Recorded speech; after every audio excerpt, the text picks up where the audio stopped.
Welcome back to Globe Trot Colin, and this time from West Africa.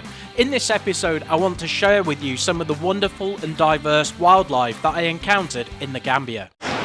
Well, a very good morning from a hot but breezy Gambia here on Western Africa.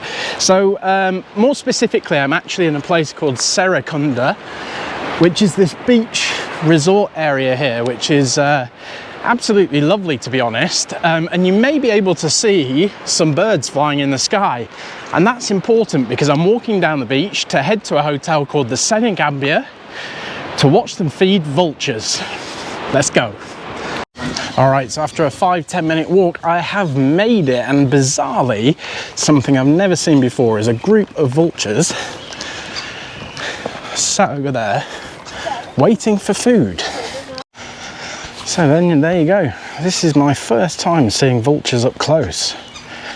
I've seen quite a few of them flying, including that guy, and they are pretty huge. But this is going to be pretty awesome seeing these vultures get fed. I've just noticed that there's a few of them up in the tree as well, getting a good look at what's going on, but they're enjoying the water bath over there. And then a few of them are sat with their wings spread out to dry, I'm sure, or to enjoy the heat of the sunshine. That chap just there is certainly enjoying the sun, isn't he? Wings wide open, drying off after having had a nice little bath over here. Whilst this chap in the foreground is just chilling out, waiting for his lunch.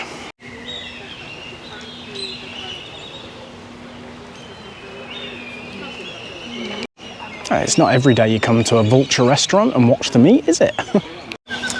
So then the guy with the red and white striped top has arrived with the first course,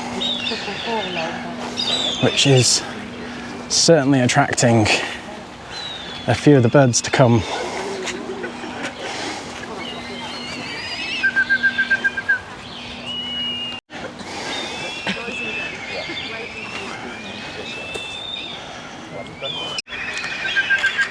There's a brave guy, just fed one by hand. Now there's a lot of birds.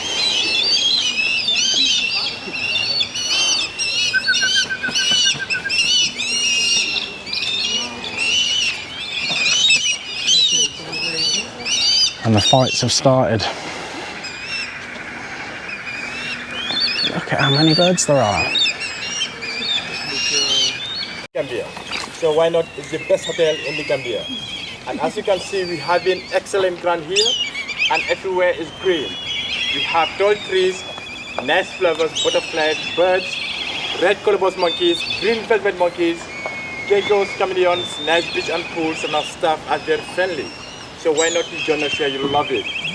So the vultures we feed here, we call them hooded vultures. In English, we call them hooded vultures, and in Netherlands they call them Kachikally. And they depend on dead animals. And mostly they make our town clean and leave plastic there. So I call them sanitary inspectors. And when you look at on their head, you can see the difference there. The one with the pink hair, those are the male ones. White head are the female. Dark or brown head are the young ones. And most of the birds, male are more fine looking than female. It's only in birds, yeah? The male are more fine looking. But in human, it's other way around.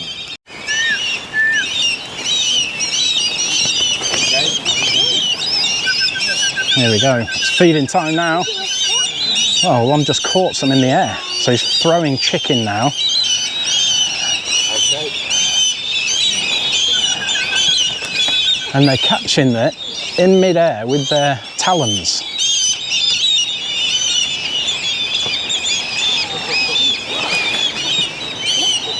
Okay.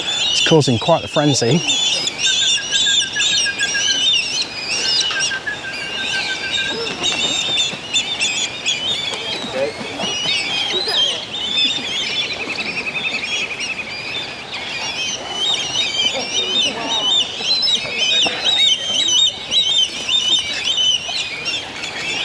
Okay.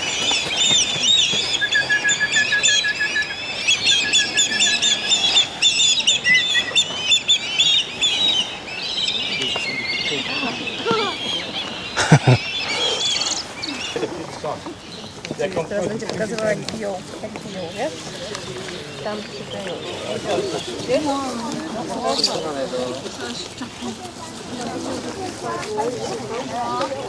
Beautiful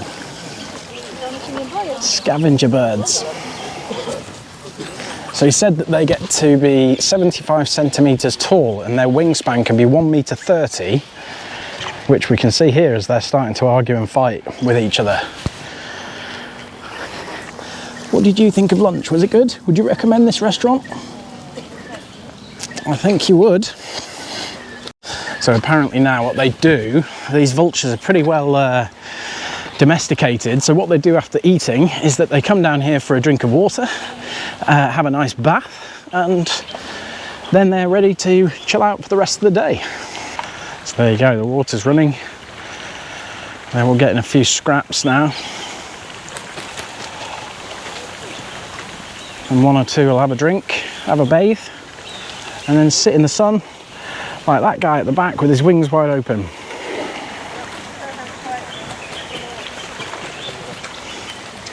That is pretty awesome. Never been that close to a vulture before, and now I'm this close to 150 of them. There you go. Bath time after dinner. And the guide was saying that some of them will stay here now until tomorrow morning, waiting to be fed again, whereas others will fly off to find additional food, given the fact that there wasn't enough to go round. But they'll always be back for the feeding here tomorrow morning. Won't you, mate? You'll be back tomorrow morning, won't you, buddy? Well, what a fantastic experience that was. I'd never seen vultures, or to my knowledge, I'd never seen vultures in the wild before, let alone see them be fed and be that close to them. But that was absolutely fantastic. Every day here at the Senegambia Hotel, it's free to come in and do it if you're not staying at the hotel, and I'm not staying at this one. But you're free to come in, have a look at the feeding session, and I have to recommend it. If you're in Serekunda or even near Banjul here in the Gambia, then I absolutely recommend it. If nothing else, for the beautiful green and stunning grounds of the Senegambia Hotel. Well, I think we've just broke that rule. So then, walking back towards the beach, this is the Senegambia Hotel. Very, very nice indeed. The hotel that I'm staying at is one called the Balafon Beach Resort that was awarded the Traveller Choice 2023 awards through TripAdvisor, I believe, and it's very nice. But I have to say, having seen the grounds here, I think this one is slightly better, so it could well be that I booked the wrong place. There we go, the Senegambia Beach Hotel. It's dangerous to swim when the red flag is up. It's yellow today, the waves look all right, and this is the beach here at the Senegambia. But I'm going to head back down the beach proper to my hotel because it's lunchtime and I am hungry. Having watched 150 vultures enjoy their lunch, I'd like them to come and watch me enjoy mine. Now, something that I have noticed an awful lot here is just how many hawkers there are. There are so many people that will come along the beach trying to sell you mango and apple juice drinks. There'll be people that are trying to sell you massages. They'll be trying to sell you tours, all that kind of stuff. And a couple of days ago, I was laid on the beach reading a book, and I would say every page there was someone coming up and asking if I wanted to buy something. Even people next to me who were actually asleep were getting woken up by the hawkers going, hello, hello, wake up, and then they're trying to sell to them. So that so far for me is the most irritating thing about what I've seen in the Gambia. But at the same time, I understand that people need to make a living, so I'm not going to be too hard on them. Okay, so I've just got back to my hotel. So this hotel is called the Balafon Beach Resort, and it seems as though it's not in its peak season because some of the pools appear to be closed and not in use, this one being a good example of that. But also I've noticed that many of the rooms are not full. But let's go and have a look around the little apartment that I've got.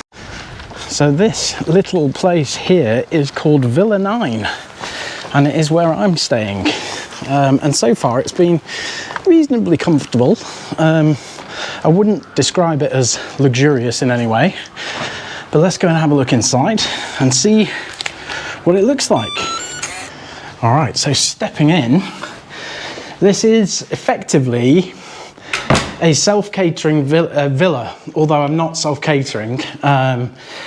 In here we have the bathroom. Sorry it's a bit messy, but I don't think the room's been made up. Shower through there. And then over here there's a kitchen to prepare some food, somewhere to eat if you so wish. Excuse all of my rubbish on the floor and stuff there. And then through here, a bedroom with really good air conditioning, which has been an absolute godsend. But the night before I actually came to Gambia, I got an email from the hotel saying, "Sir, your room, the ocean view room, is no longer available due to an unforeseen error." Not really sure what that was, but it just so happened that when they emailed me, it coincided with when I could cancel for free and book somewhere else. That's my cynical mind. And effectively, I was put into this one-bedroom villa. So when I first came into this villa, I have to be honest, I was pretty disappointed, to be honest, because it looks nothing like the ocean view room. However, there is a really, really good air conditioning unit, and it's in a quiet part of the hotel where there's entertainment on the other side, and therefore music late into the evening. So I've decided that I'll just stick with it and roll with it, and so far it's been pretty good. But yeah, that was a bit unfortunate that the day before I arrived, I was told I'd need to move rooms. So this is the area near where my villa is, and there's some really cool artwork in this little seating area. It's really nice, traditional artwork. Somewhere to chill out. And then down here is the pool area, which I'll show you very briefly, but I'm not going to film for long because I don't like the idea of filming people when they're in their bathing costumes and just trying to chill out. But here is the pool area. There we go, looks beautiful. So here's a bit of an aerial view of the pool area, which is adjacent to the beach. And I'm currently filming from on top of the restaurant, and this is actually the sports bar, but just below there is a restaurant. And then down here is the hotel's beach. Absolutely stunning.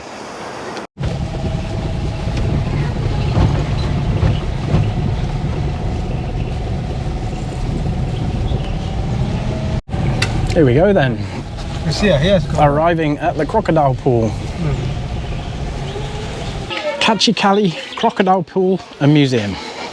So then in the museum here at the Crocodile Pool, which also celebrates Gambian history, and part of that are some of these beautiful masks and outfits that they have here, including this Fang Bondi, which is a circumcision mask. And so somebody would have worn this late at night to protect the initiates from evil spirits and witches. I have to say that that would absolutely terrify me if I was a kid and someone came at me with that on. But here's another one called Kumpo. This one is to also protect people from evil eyes and spirits, and it mostly appears at initiation ceremonies. Full body outfit, which we can see here in this image as well.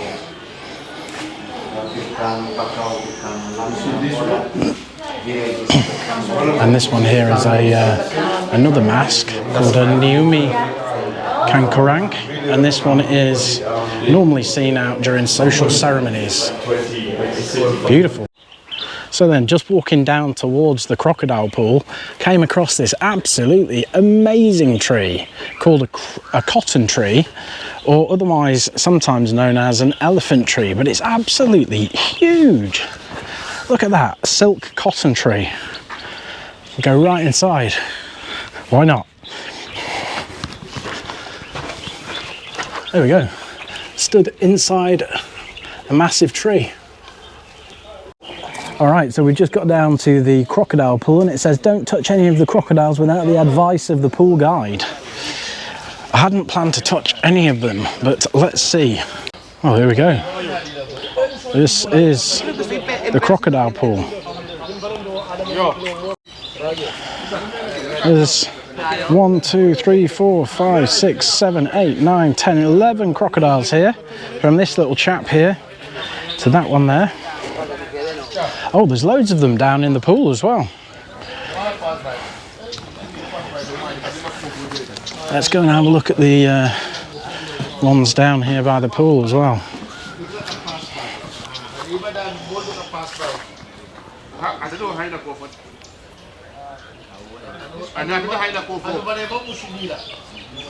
And there's some on the other side of the pool. Actually, they're blending pretty well, so I think I should probably watch where I'm standing, because I don't really want to get snapped by a crocodile.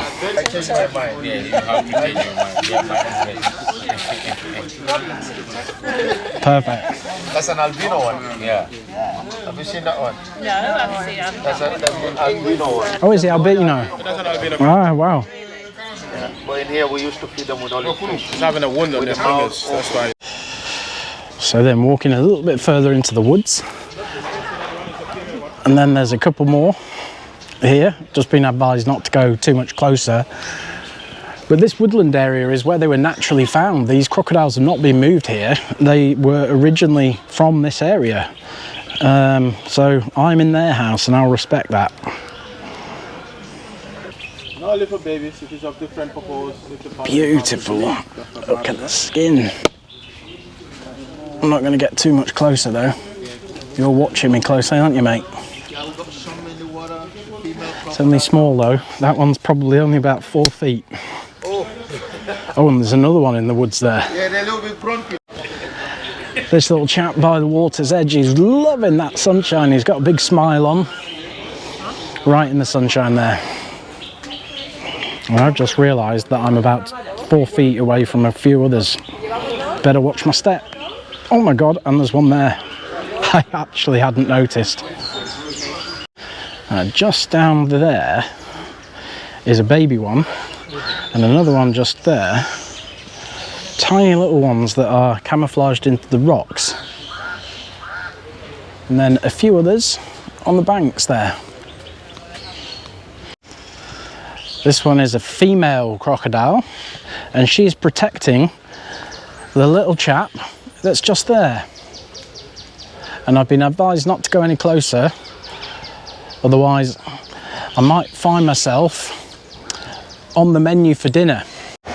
Well, there you go then. That was the Kachikally Crocodile Pool and Museum. That was fantastic, seeing all of those crocodiles in their natural habitat. And I'm delighted to say I didn't become part of their lunch or dinner, so I lived to fight another day.